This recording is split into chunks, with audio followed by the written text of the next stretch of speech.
Hello everyone, welcome to this video. First of all, before starting the video, I have 2-3 statements for you guys. First thing is, we have already uploaded the first part of this video in which we have solved the complete set, okay, of technical assessment for year 2025. So if you have not watched that part, you can also watch that part. The link will be in the description for the first part in which we have already solved one set. In this video, I will be solving the second set for technical assessment. And these are the questions which are actual practice previous year's question and similar questions. Okay. So we will be solving one test. Okay. But before going ahead, I have two things. First of all, I hope you all guys have this PDF in which everything is mentioned from Cognizant team. So in technical assessment, basically, if you guys know, there are total three clusters: cluster 1, cluster 2, and cluster 3. Okay. So in cluster 1, it is Java, SQL, HTML, CSS, JavaScript. Cluster 2, Python, SQL, Cloud Fundamentals. Cluster 3, C Sharp, SQL, HTML, CSS, JavaScript. Okay. If you guys look for the exam pattern, the duration is 120 minutes. Okay. 120 minutes is the duration and total four section. First is programming, in which two coding questions will be asked. Second is query, in which two SQL queries will be asked. Then coding, one web based questions will be asked. Then MCQ, in which around 10 MCQs will be asked to you. So this is the pattern for the clusters: cluster 1, cluster 2, cluster 3. For cluster 2, there is no web based question, only cloud fundamentals will be asked. Okay. So if you guys can see here in the PDF itself, they have mentioned. In this one, they have the cloud fundamentals. Okay. So let's discuss about the whole set. How can we solve this? Okay. And the previous year questions. First of all, you will be getting the link of the mock test in the description, which you can purchase. Okay, so currently we have already started the coupon in this. So actually what you can do is you can apply the coupon in the mock test. The link of the mock test will be in the description, which you can use for the purchase. I will just telling you how you can apply the coupon for this. Okay, so when you will click on buy now, you will be getting one option here, apply code. You can just click on this apply code. Then you can type here Cognizant. Okay, this will be your coupon code, and you can click on apply. So, so it will be applied here. As you guys can see here, the coupon code will be applied. So this is currently valid. Also, you will be getting the actual previous year questions here with solutions. Okay, so actual previous year questions are provided, mock tests are provided for technical assessment. Also, SQL queries provided, technical MCQs, everything is provided here for your technical assessment preparation. So you can purchase the link will be in the description. Now let's start with the Cognizant technical assessment previous year questions. So first, this is for cluster 1 MCQ question. Okay, so this is one question in which we need to tell the output. Okay, let's discuss about this. So this is the basic query in which they are saying set integer x equals to 0. So this is the pseudo code and it is applicable for any language. So currently the value of x is equals to 0. Then they are doing a do while loop. Okay. They are saying plus plus x. Okay.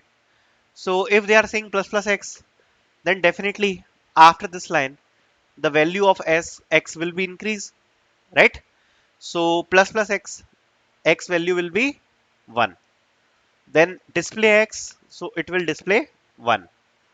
Then x minus minus. Okay. So if it is doing x minus minus, then the value of x will be again 0. Then they are saying while x is greater than equals to minus 1, we need to continue the loop. So if x is greater than or equals to minus 1, so yes, it is greater than. Okay, so it is greater than 0. Okay, so sorry, minus 1. So 0 is greater than minus 1.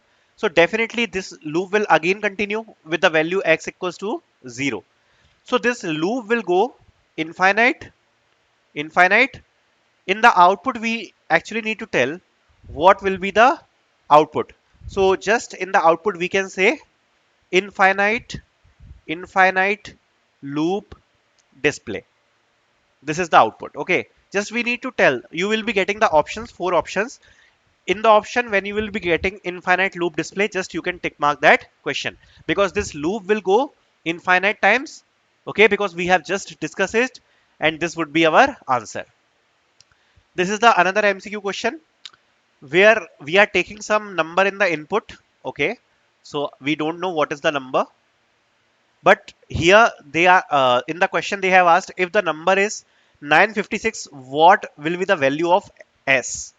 So the value of the number is 956. Okay, now they are saying s equals to 0. Okay, while num is greater than 0, then do digit equals to num modulus by 10. So if we are doing modulus by 10, definitely we will be getting the last digit, which is 6. Then s equals to s plus digit. That means s plus 6. Currently the value of s is 0. Then it would s equals to 6. Okay, then they are doing num equals to num divided by 10. If we are doing divided by 10, then this digit will be removed because it is integer. Okay, so then we will be getting 95 here. Again the loop will continue if the number is greater than 0. So this is the basic code, this is the basic code of digit sum. Okay, we are doing the digit sum of the number, we already know this. So if the value of num is 956, then the value of s will be the sum of the digits, right? So the answer would be 9 plus 5 plus 6, which is 9 plus, which is 20. Okay, so this would be our answer. So something like that, you can definitely get the questions. Also some theory questions you can get like this. Okay, so already for MCQs, we have provided so many practice set here in the assessments. For OOPS, we have provided 4 sets because OOPS is important. Then Java, pseudo codes we have provided, which you can use for your practice. Also, everything related to the technical assessment like SQL, actual previous year questions with solutions, everything is available. And also the screenshots are available from this year. Screenshots you can see here. These are the actual questions are available. Okay, let's continue with the also in the mock test, please use the coupon code Cognizant if you are purchasing. Okay, through the Cognizant code, you will be getting some discount. Now let's discuss about the coding question, but coding question I will discuss later. Just discuss about the SQL question. So this kind of SQL question was asked this year in Cognizant. So it was an easy one. So here they said, write an SQL query MySQL to find all employees who either joined in the last 2 months from today's date or who joined between January and March. Okay. So they are saying this is basically this is the employee table in which the employee ID is given, employee name is given, joining date is given, department ID is given, and salary is given. We need to find the employee IDs or names, whatever, whose joining date is either in last 2 months. So basically, whatever the date of today is, okay, if the employee is joined in last 2 months, okay, then we need to print the employee ID or employee name. Or if the employee is joined between January or March, then we need to print any year. Any year will work, but the month should be January to March. So let's discuss about this. Okay, so if you guys can see here, so basically Raj joined if you guys can see here on 15th of January. So definitely we need to print the ID of Raj because it is between January and March. Then Priya joined on 20th of March, so we need to also display Priya. Amit joined on June. So in last 2 months, there is no June. Okay. Also, it is not between January and March. So Amit, we do not need to print. Then on 25th of July, Neha joined. So we need to print Neha because she joined in last 2 months. So we are recording the video on 5th of September. So today is 5th of September when I am recording this video. And she joined on 25th of July. Then definitely we will be displaying Neha. Karan joined on 5th August. Then we will be printing the Karan also. So only apart from Amit, we will be printing everyone. What will be the query? We will select the employee ID, employee name, and joining date. Okay. These 3 things we need to display from employee table. Okay. If the see now just I want to tell you one guys. Okay. So there are some different things which you can use. Okay. So there are multiple functions available like intervals. Okay. You have date add, So multiple kind of functions you will be getting, totally depending upon which SQL version you are using. So this is the query for MySQL. Okay, MySQL. So here, if you guys can see here, we have used the function date add. Why have used this function date add? I'll just tell you. So just see this date add function in SQL. Okay. So if you guys can see here, so date add. Let's discuss about this. So basically, here the simple function is given, definition and uses is given. The date add function adds a time and date interval to a date when then result returns the date. Okay. So the basic use of date add function is it adds a time date interval to a date. So whatever date which we are saying, it will add some date or time in that and it will return that. Okay. So basically the syntax of the function is date add, then interval, number, and date. So in the interval, actually we can pass whatever the number we want to pass as a interval. Okay, number, whatever the number we want to pass, and the date for which we are looking the interval. Okay, so in this query, if you guys can see here, so basically we passed month. Okay, we passed month as an interval in the date because we want the candidates with the last 2 months. Okay, you can pass year also if you want the candidates with last 2 year, but we want with last 2 months, so that's why we are passing here month. Okay, then last 2 months, that means -2, because next 2 months will be +2 and last 2 months will be -2. And which date? Today's date. So we will be passing here get date. Okay, so get date we will be passing here. Okay, so this is the one condition. So if the joining date is greater than the date at function of month -2 and get date, because it will provide us the 2 months interval from today's date. Okay, or the month of joining date between 1 and 3. Okay, so 1 and 3 because January is 1 and March is 3. So we will be extracting the month from the joining date, and if it is between 1 and 3, then we need to display that. So this would be our final SQL query. Okay, so if we want to display this, okay, so I just opened this in a chat gpt. Okay, because already in chat gpt I created this one for you guys. Okay, so let me show you. Okay, so this is our chat gpt. Okay, so now I'll just say it. Okay, display it in multiple SQL versions. So the same query for different SQL, how we can extract that. So if you want to do it in MySQL, okay, so this will be the query for MySQL, okay, in which we will use current date and interval of 2 months. If SQL Server, we can just I have shown you. So this is for SQL Server.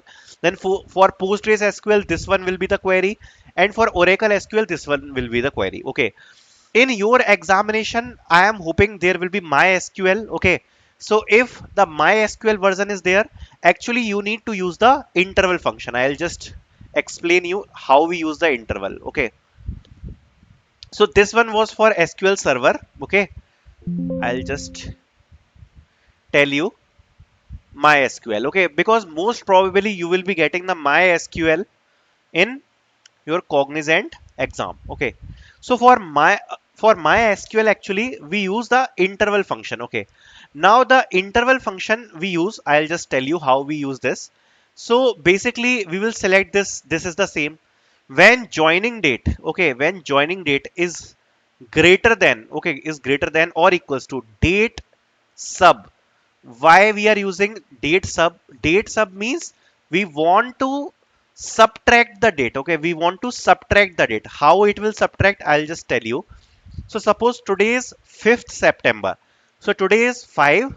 Okay, then 9 and 2025. Okay, so this is the current date.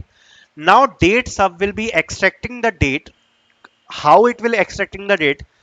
Current date. So what is the current date? This is the current date. Okay, comma interval of 2 months, of 2 months, it will directly subtract the 2 months of the intervals. So when we will be getting the interval of 2 months, it will be actually 5, 7, 20, 25. Now in this SQL query, we will be getting the select employee ID, employee name and joining date from employee table, where the joining date is greater than or equals to 5, 7, 20, 25, means 2 months of interval, or the month of joining date is between 1 and 3. So this would be our final answer. I hope you guys get it. Okay. So basically, if you are getting MySQL, most probably you will be getting the MySQL. You can use these functions. Okay. So date sub function you can use. It will actually subtract the dates like this. I have told you. Okay.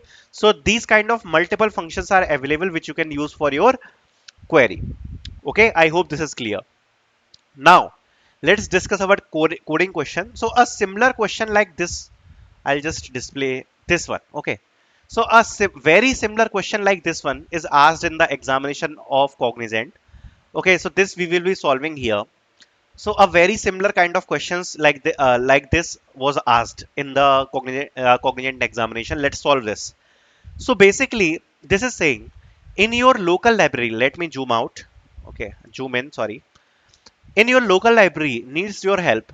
Given the expected and actual return date of a library book, create a program that calculates the fine. The fee structure is as follows. If the book is written on or before the expected return date, no fine will be charged. This is the first condition. Let's discuss about this. So they are saying we will be given total two dates. The one date, we have the actual return date of the library. Okay.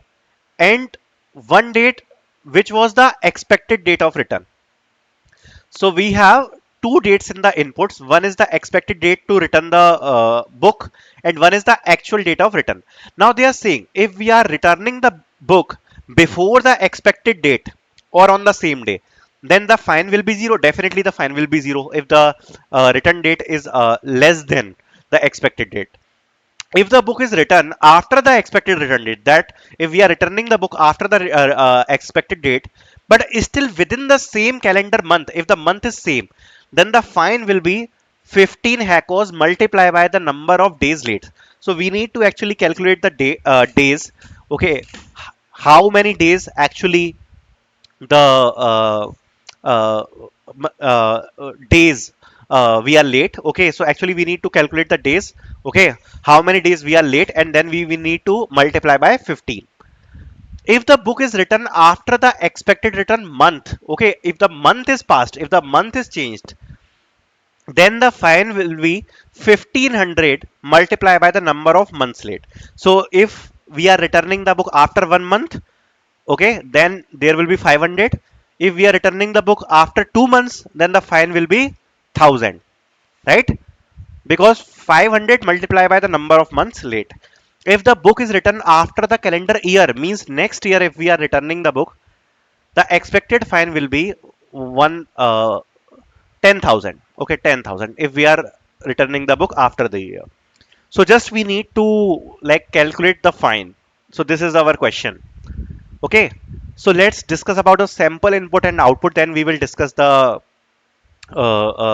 basic solution. So charges are based only on the least precise measure of lateness. For example, whether a book is due January 1, 2017 or December 31, 17. If it is written on January 1, 2018, that is a year late. Okay. So अगर basically ये लोग ये बोल रहे हैं कि if उससे matter नहीं करता, we just need to actually count the month year. It doesn't matter if it is a first day or a last date of a month of a year. So suppose if the book is due on January 2020, 2017 or December 2017, but if we are returning the book in the 2018, either it is a 1 day, either it is a 365 day, but the calendar year is changed, then we need to tell the fine as 10,000. Okay, so it will make our question very very easy, because we actually just need to play with the numbers. We actually don't need to calculate the whole month wise or day wise or year wise. Okay, so example is given here. So this is the sample input in which let's discuss about this. Okay, so in which the date is 14th 7 2018, and the day 2 is 5th 7 2018. The first value are return dates, so return date was this. Okay, and this was the due date, so we actually need to return the book on 5th of July, but we are returning the book on 14th of July. Then we actually need to calculate the days, right? So how many days we are late?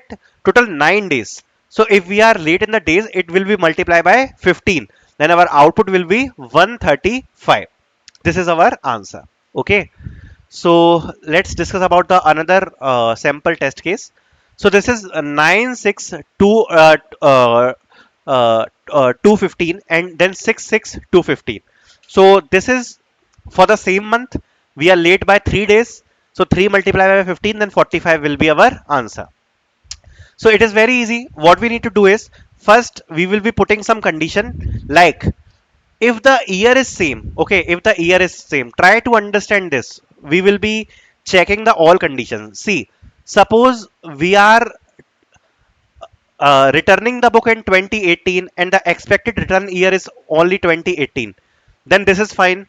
Okay, now we will check the month. If we need to return the book in July and we are returning the month book in July, that is also fine.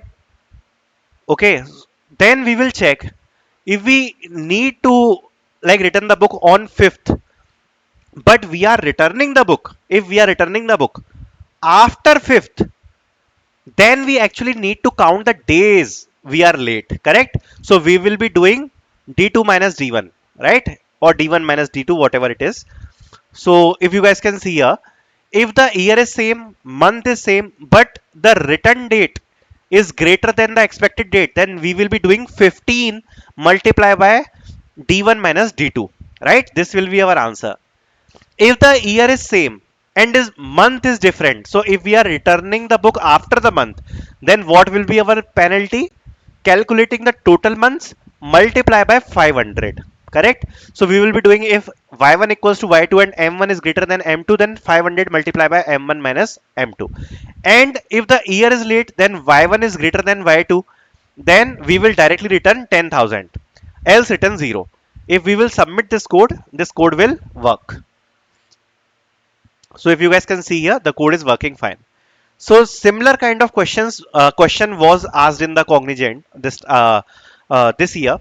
Okay, but they also ask difficult questions. In the last video, I have solved the whole set of the difficult questions as well. So make sure to watch that. Also, the previous year questions you will be getting here in the course, in the mock test. Okay, also the technical assessment whole book you will be getting with the solution of the actual previous year questions and SQL. Link will be in the description. Thank you so much for watching.